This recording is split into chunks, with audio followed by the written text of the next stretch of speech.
And we're back. We're back, ladies and gentlemen. Those of you who have just joined in, you're watching Turbine Talk with me, Shad Hussain. Turbine Talk, as you can clearly see, has been brought to you by Jeep. Today, sitting with me today for you are two very, very legendary individuals. Mr. Craig Lieberman, whose influence in the automotive car culture, and I've said this quite a few times, but I'll say it again, has really, really impacted us a lot in a very positive light, and the pride of the nation, the pioneer of race in Bangladesh, Mr. Avik Anwar. Can I have both of my guests on screen right now? Welcome back, gentlemen. Thank you. We were moving on to a topic of alternative fuel source. Mr. Avik Anwar and Craig, this question goes out to both of you. Let's talk about the alternate fuel sources. So to give you a setup, I was talking to Craig a couple of days ago, and Craig, you very beautifully put me into perspective of the fact that electric vehicles take a long time to charge, and the perfect solution would be hydrogen fueled cars, hydrogen fuel systems. Can you please elaborate on that, Craig? Well, electric cars in this country, it's not a huge country, but it's fairly large. A gas station for most Americans is a 5-minute visit. You pull in, you put gas in your car, and you're on your way. The battery technology that we have right now takes a long time to charge. Even with the supercharge station, it takes hours. And until we change battery technology or make batteries where you literally drive into a gas station and something unscrews the battery from your car, replaces it with a fully charged one, would you get to that level of automation, which would take decades? It's just not practical because range anxiety is a big thing. To drive to Las Vegas is 280 miles. Most electric cars can't make it that far, and that would be like the minimum 300 miles, legitimate 300 miles. Hydrogen cars, as they are adopting in Japan, would be probably a better alternative because it's like a normal fuel stop, 7 to 8 minutes to fuel it and off you go. Of course, there was that whole Hindenburg disaster back in 1937. So Absolutely. People, understand that hydrogen is explosive in the right conditions and with the right impact and all that kind of stuff. Right. So there's just a lot of problems with providing the electrical energy. California, for example, every year when we have forest fires, they turn the electricity off because they're afraid the power lines are going to fall down and cause more fires. We have 40 million people in California. How are they going to, and they're turning the power off, they can't keep the lights on. How are they going to charge 40 million cars? They can't do it right now. We get rolling brownouts. So it's just not practical with the current infrastructure. Mr. Avik Anwar, your thoughts on the same question? I've driven a lot of hybrid cars, both petrol and electric, mostly hybrids from Toyota or Range Rover, just mixed hybrids. So mixed hybrid cars are the worst to drive.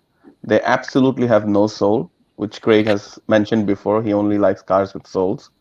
Hybrid cars have zero souls. They're not fun to drive. Yes, they're fast, but under acceleration, when the battery power kicks in and you're taking a turn, you don't have any idea how the car will behave with that extra torque. So they're horrible cars to drive. Yes, they're saving the environment. They're very environment friendly. They're friendly for your pockets. You don't spend a lot of money, but they're not fun to drive. On the other hand, a fully electric car is fun to drive because it's fully electric. So you know when the power is coming in, what kind of power will you get under half throttle, full throttle.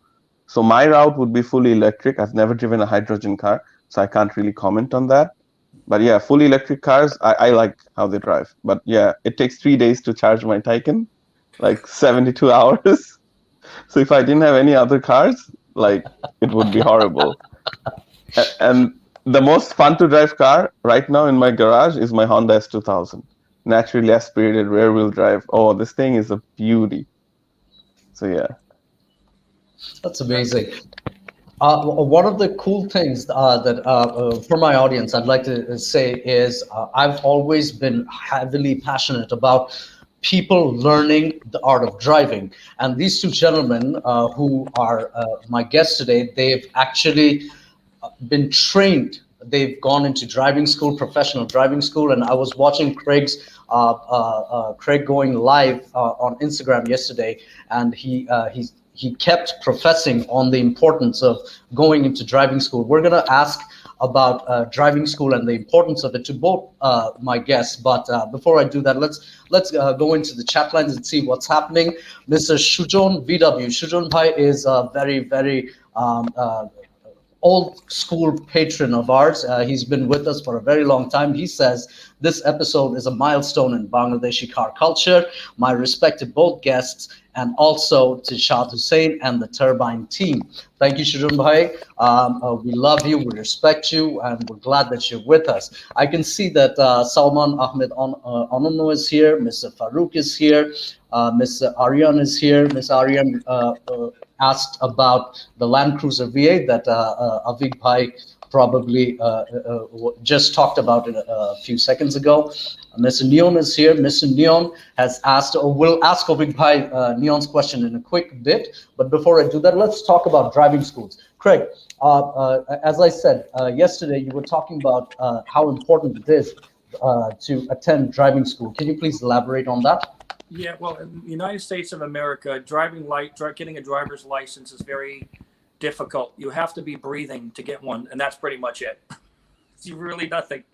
You go and you take a written test and a quick driving test. They make you make a circle around the DMV, and that's it. You get a driver's license. So as you can probably imagine, as an international destination, we have a lot of people coming here into this country to come live here. And they come from different countries and they're trying to learn the rules of the road. They don't all speak English, that kind of stuff. But that's only just a tiny part of what we're dealing with on the roads. The other thing is a lack of driver education. And driver schools like Bob Bondurant, which is now Radford, Skip Barber, Jim Russell, Hooked on Driving, all these places exist for young people to go out and learn how to drive. Most people, young people, including my son, learn to drive from Gran Turismo. And then he gets in an actual car and he realizes that physics actually apply and that if you crash, there's no reset button to fix the car. So there's that coming of age and that reality that happens. And the simple fact of the matter is that if you want to be faster with any car, no matter if it's a Fiat Panda or a Honda S2000, you need to go to a safe place where you can test the limits of the cars. Canyon roads are not safe places. The road conditions are unpredictable and the consequences are severe. So, I learned in shifter carts, and I think, Avik, have you ever done shifter carts? Probably have, right? Shifter cars, no. I've went to the Jim Russell Racing School to get my license. So there you go. So, but he's got natural talent, okay? For people like me who don't have talent but have goals, we go to racing school so that we can become mediocre enough not to embarrass ourselves on a racetrack.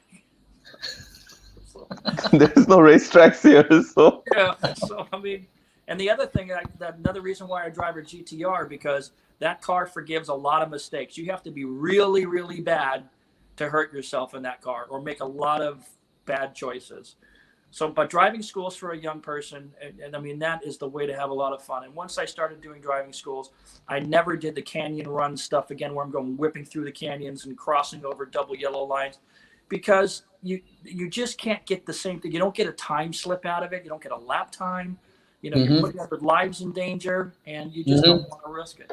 But you learn from professional instructors. You may think you know something, but when you got somebody sitting next to you who's critiquing you at every inch of the track, you learn a lot more. And I can't recommend it enough. Let me ask the same question to Mr. Avik Anwar. We already know that prior to you starting your career as a professional race car driver, you've attended a driving school, professional driving school. Can you tell us how important that is, even if you're not planning to be a professional racer? What benefits can I get if Bangladesh had a proper driving school here? I'll explain it in a very basic way. Say we're born at the same time, you and me, and I go to school and you don't go to school. You just stay at home and learn from the environment. Like nobody's teaching you anything. You learn from real life experiences, and then I go to school. And then I sit on a seesaw and I know how it functions. But you sit on a seesaw and you're like, oh, it just goes up and down. But you don't know the physics of it, the basics of it. So that's the thing. When you go into a racing school, you understand the physics, the basics, how a car behaves, what can you do, what's the maximum you can push it, what's the minimum you can do with it. And like Craig said, when an instructor sits next to you and he's critiquing you all the time, it really makes a difference. Like all my races, when I go abroad, I have an instructor next to me. I hire them on purpose. It costs a bit more, but it's worth it. For my instructors, I'm winning the races. If I didn't have any instructors, I would be like fourth or fifth at max, even with all the talent that I have. So an instructor is really important. Yeah.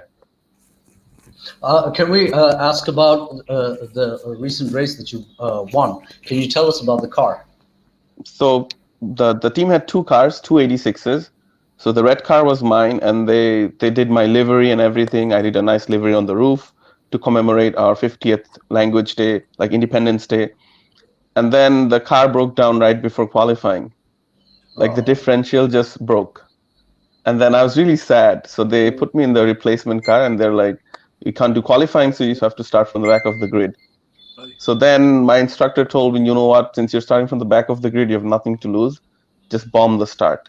I said, okay, I'll bomb the start. So it was a rolling start and I just bombed the start. And then the first corner is a right-hand corner. So from the extreme left, I went to the extreme right and they were all bottled up. And I took everyone by the first corner. So I was first by turn one.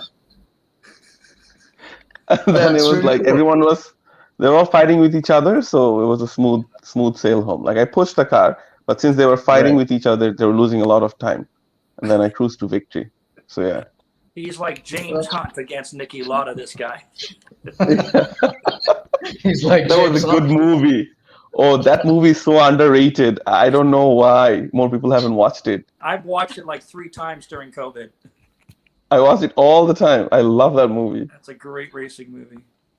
Yeah. Craig, have you ever driven on a track? Have I ever driven on a track? Right. Yes. Yeah. Oh, yeah. So I've done share some experiences. When you do Skip Barber School, you start off. The first one was at Laguna Seca. The second one was at Sonoma Raceway up in Central California. Then I've done Buttonwillow, I've done Willow, I've done Auto Club Speedway, I've done Palm Beach in Florida, I've done Seattle Raceway.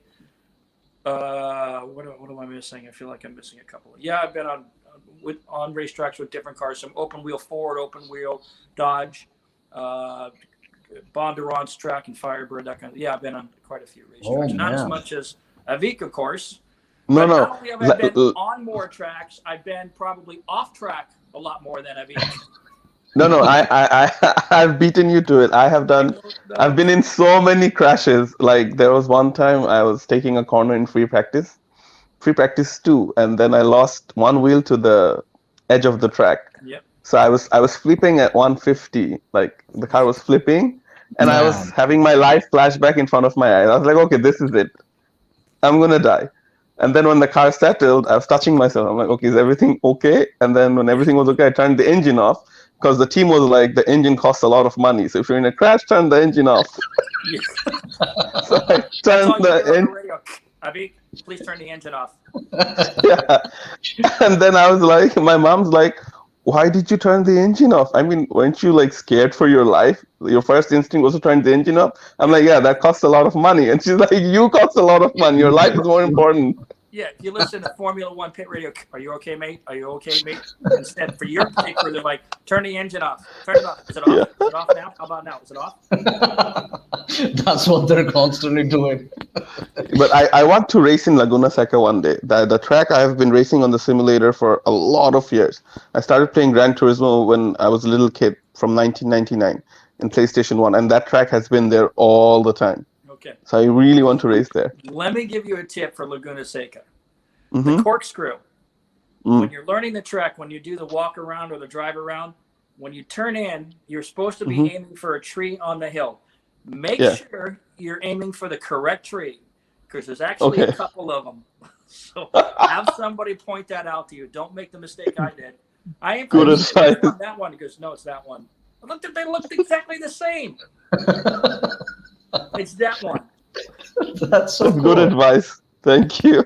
That's free advice from a hack of a driver. Craig, No, I'm pretty sure you drive really well. I'm pretty sure he does too. Craig, let's talk about your days of street racing. Before we go on to that, I'd like to make a complete disclaimer, and I'm pretty sure Mr. Avik Anwar is absolutely along my side when I say that street racing at this day and age in Bangladesh is not acceptable. Our streets are not ready for that. We do not have the infrastructure where you can get away with this. So Turbine does not condone street racing, and I'm pretty sure Mr. Avik Anwar and my good guest Craig Lieberman does not condone illegal street racing. Am I right, gentlemen? Of course. Yes, Who correct. wants their fans to die? Yeah. So people who watch us are car people. We don't want our fans to go out and say, I'm going to try street racing because it looks cool, and then they die or kill somebody and ruin everyone's life. Nobody wants that. Craig, let's hear about one of your most memorable experience from your days of street racing. Well, I was at the street races before I even had a driver's license, and I remember this was the late 70s, early 80s, and it was different back then. People would line up on this place called Roxford Street in Sylmar, California, Sylmar. There's two bridges, and it's very famous. But what was different back then is the cars would line up over here, and no one would stand past the starting line, because apparently we had more common sense then to realize that if these cars get sideways and they jump a curb, they're going to kill you. So we didn't do that. But if you watch the videos today of young people, there are people standing down there, a quarter mile down the track, and they're standing, 3 inches from the sidewalk, and people are going by at 120 miles an hour. Back then, a street racing car was doing maybe 80 miles an hour, maybe 95 miles an hour, fast one. But now these cars are doing 130 miles an hour at the end of a quarter mile, and that's no joke. So my first experience is I came out there with my little Isuzu, and I got beat by a Ford Pinto, which was a horrible car. And after that, I was like, you know what? This probably isn't the car for that. So I went a few times with friends, and we'd go hang out there and watch and look cool cars. I would walk the line of cars and take a look at cars, see some of friends, my high school or college or whatever, and talk to some people, and then I'd be gone, because I was, back in those days, it was about going through a nice canyon run. There's the roads up in Valencia where I grew up, where Paul passed away. I grew up there in Valencia. There's a lot of canyon roads you can go through where there's no traffic on back in the day. And of course, usually I was with my girlfriend on the weekend, so I didn't have time for any of that nonsense. So the second I asked you about your experiences of road racing, street racing, I kept wondering, did this gentleman race for slips or girls? I have never been at a race where somebody said, hey man, if you beat me, you can have my girlfriend. It's only in the movies, huh? No, I'm not in the human trafficking business. I know, because I'm Hey. Italian, we kind of got a reputation over there from Italy, with the Hey, thing that day. Hey, what are you gonna do? what are you gonna do about it? But there's no situation where I would risk my car for pink slips. But the usual stoplight Grand Prix, we like to call it. You pull up at a light, and the guy's up next to you starts revving and all that. As a matter of fact, fun story. I bought my Supra because I lost a street race.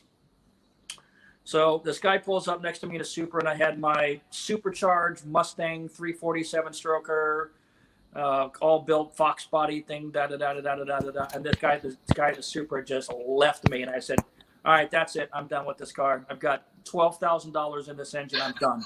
I'm done." The car I spent. Oh my goodness, I spent so much time on this stupid car.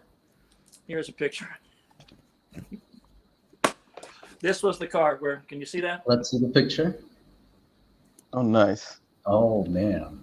And it had a built motor, supercharged 347 that I built myself. It was a fun car, but that car was gone, and I bought the Supra and then put it in the shop immediately, and it became the movie car. So I think I made the right decision. Definitely, you did. You absolutely did, because your decision shaped a lot of us. Mr. Avik Anwar, let me ask you something, and I've always asked you this every time I've had you on my show, but this time I've got people from different countries watching us today as well. So, as a professional racer, I'm going to ask you a question, and I'll go back to Craig with the same question again. As a professional racer, what advice can you give to an everyday driver to make his driving better? The best advice that I give everyone, even as a normal person and a professional driver, is power is nothing without control. So our cars have enough power nowadays. Even normal cars have like 150, 60 horsepower. Back in the day, 150, 60 you'd get from a performance engine. So power is nothing without control. Upgrade your brakes first and put good road tires on. Those are the things that matter the most when you're on the roads. Not how fast you can go, but how fast you can stop. How fast you can stop. Yeah. So that's the biggest advice. And one more thing, Craig, my team was Italian in Dubai this time. And then one race, it was in Yas Marina, and I was fourth, and I finished the checkered flag side by side with the fourth place guy. I overtook him, and I was third, he was fourth. And every lap, my team boss, he was so passionate, he would come to the pit wall and he would wave me like, "Go faster, go." Even though he had radio, he would still move his hand, "Go faster." He would show pit board. The pit boards, they hold the pit boards. Someone was holding the pit board. He was still outside the pit wall. He was on the radio with me. He was still showing me his hand and like, "Go faster." Like, they're very passionate. Like, Italian people are very passionate. That's the whole point. Craig, let me ask you, if because I was watching you, and I have been watching you for a very long time, but because I caught you live yesterday, and you had expressed the importance of driving school. Can you give us, the viewers, a tip about driving? To make us a better driver? Okay. Number one, look ahead. Okay. If you're looking at the back bumper of the car that's right in front of you, you're doing it wrong. Okay. You should be looking 8 seconds down the road. Okay. That's number one. Number two, driving position is extremely crucial. If you're one of these guys who drives like you're in a rap video, you drive like my Italian uncle. "Hey, how you doing? What's going on over here? What do you got? You got to keep my hand free for the babes." Okay, if you've got the steering wheel. Where's my steering wheel prop? The steering wheel should be like this.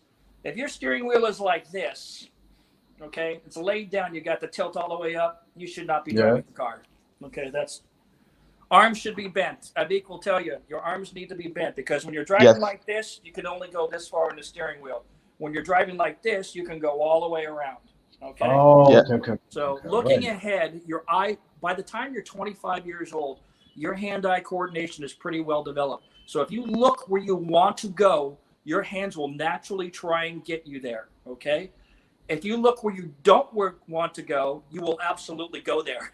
It's like, Oh you're man. coming up on an apex on a track and it's a HBD event. You got a cone sitting there and you're staring at the cone. You're not looking through the corner, right? You're not looking where you're supposed to go over there. You're looking at the cone. Guarantee you're going to hit the cone. Look ahead. Those are the two things. Yep, I agree. I concur. Whatever he said. That's amazing. That's really cool. With your driving stance, I wish I'm glad my dad isn't here. If my dad saw this, my dad would just hit me in the back of my head and say, "I told you." Both hands on the steering wheel. 10, 10 and 4. What is that? 10 and 9 2. and 3, not 10 9 and and 3. 9 and 10 3. and 4. Sorry. What are you doing over here? 9 and 3. You meant 9 10 and 2. That's the way they taught us in old white guy driving school. 10 and 2. Turns out it's 9 and 3. Okay. It's If 9 you've and ever been 3. in a Formula car, an open wheel car, something with a small steering wheel, you're not at 10 and 2. Because 10 and 2, your thumbs are pretty much touching with a small steering wheel. 9 and 3. True. Let's, Mr. Avik Anwar, let's go back to you. Before we're almost towards the end of the show, but before we finish up, what are your future plans? This year I was supposed to go race in the Nürburgring Nordschleife. So I've been talking to a team about that.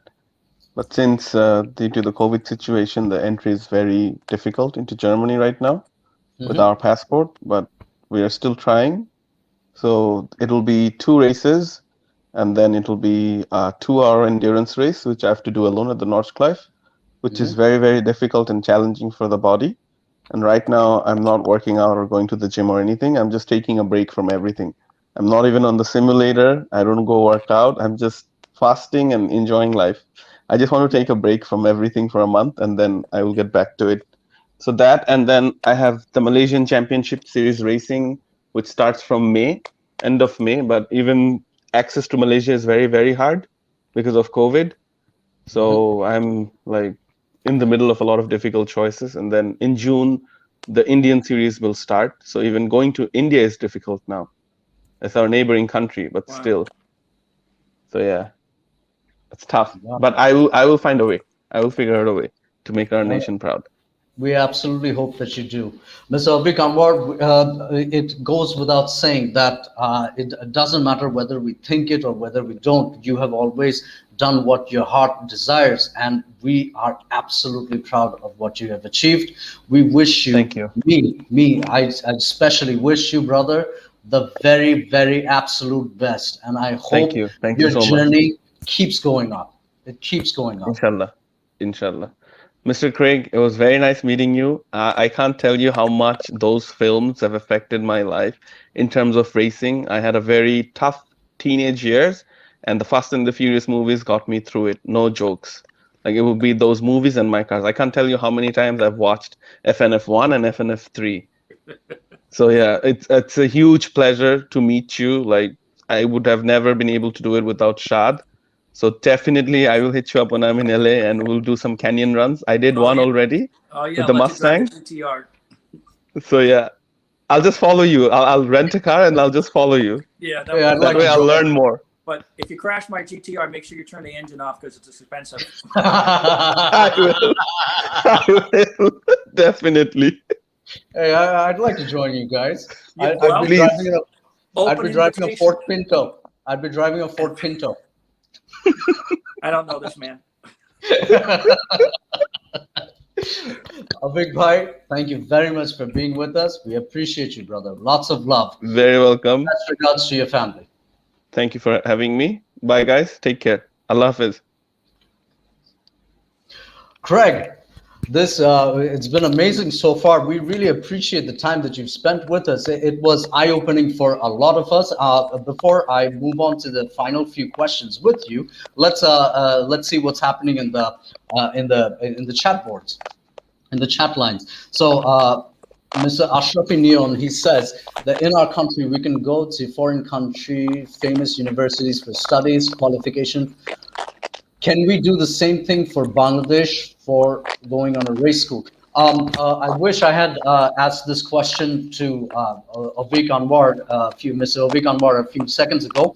I think he would have a better answer for that question. Let's move on. Mr. Devan says, seeing the R34 and the Supra from the first two Fast and Furious movies in Craig's background. I think they want to take a look at the background. Can we do this, Craig? Can you Yeah, show us a little bit of your background? sure. Let me take the phone off this. Sorry for my hand in the way, but let me do this. That's fine.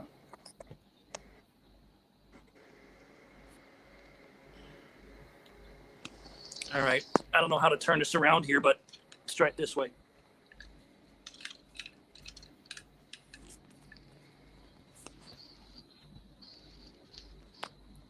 All right. You should be able to see. There we go. Can you see? Yeah, we can. Wow. Okay. All right. So these are posters made by a guy in Malaysia. His Instagram is @ArtTuners. Hard to do it upside down. Sorry. No, that's fine. Everything's reversed, so it's all screwy. So I'll just do it far back like this. Sure. So those are the two posters there. These plaques up here, that's my 100,000 subscriber YouTube plaque in the middle. These two plaques are memorial plaques I got from Universal for working on the movie. That's the original tickets to the actual premiere night in Hollywood. Wow. Thank you letter from Universal, tickets to the theater to see it at premiere night. And this is the same thing for the first movie. And then got some props over here. Some pictures of my cars on the wall. What else we got over here? My wife's Audi, my GTR. Oh, damn it. Some more pictures on the wall, my cars over the years. Kind of stuff. So we're in the process of a remodel of the studio, so forgive the clutter. But no, it's this is my working space. And then I have a studio upstairs where I do all my editing myself. The studio looks, your workspace looks amazing. I'm going to take one more question from the audience, then we're going to go into a break. Mr. Rahman has asked a question for Craig. What do you think of the new M3? Well, are we talking about the one with the big ugly grill? Man, the grill, what were they thinking? I don't know.